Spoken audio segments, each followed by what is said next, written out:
Hello বন্ধুরা, চলে এলাম তোমাদের কাছে একটি কার্তিক পুজোর ভিডিও নিয়ে। তো তোমরা সবাই কালকে দেখেছো আমি রেডি হয়ে বার হয়েছিলাম, বাপের বাড়িতে এসেছিলাম, ভাইয়ের কার্তিক পুজো ছিল।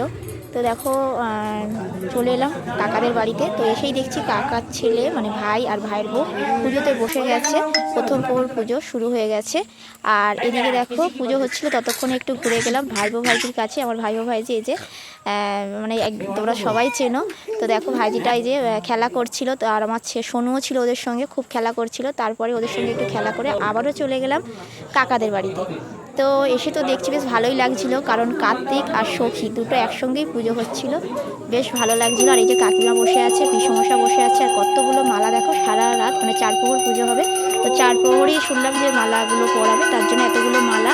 আর আমি আর সোনু এদিকে দাঁড়িয়ে রয়েছি, আর সবাই ছিল, অনেক কেউ ছিল। তো দেখো ওদেরকে ঠিক করে দেখাতে পারলাম না, যেহেতু ওরা পুজোতে বসেছিল, তার জন্য তোমাদেরকে দেখাতে পারলাম না। এখানে সব পিসিরাও বসেছিল।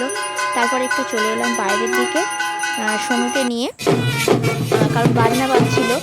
আর তোমাদের কাছে বাজনার আওয়াজটা দিইনি, কারণ অনেক অনেক রকম কথা মানে আসছিল সাউন্ড, তার জন্য দিইনি। তো বাজনার কাছে খানিকক্ষণ দাঁড়িয়েছিলাম সোনুকে নিয়ে, আর ভাইকেও ছিল সাথে। আর এই দেখো ভাই উঠেছিল একটু, আর এখানে দেখো খাওয়ার টেবিল পেতেছে, সবাই খেতেও বসে গেছে। আর আমিও সোনুকে নিয়ে বসে পড়লাম, কারণ সোনু বায়না করছিল খাওয়ার জন্য, আর তখন রাতটাও হয়েছিল। আর প্রথমেই পড়ে গেছিলো লুচি, তারপরে তোমার ছোলার ডাল, তারপরে ছিল রাইস, সব রকম সবজি দিয়ে একটা পনির, আলুর দম, আর চাটনি, পাঁপড়, শেষ পাতে আছে সন্দেশ আর রসগোল্লা। তো সেইভাবে ভিডিওটা তোমাদের সাথে শেয়ার করতে পারিনি, কারণ সোনুকেও খাওয়াতে হচ্ছিলো, তার মধ্যে খেতে খেতে ভিডিও করা, সবই বুঝতে পারছো। তো আমার ভিডিওটা কেমন লাগলো বন্ধুরা, অবশ্যই কিন্তু কমেন্টে জানিও।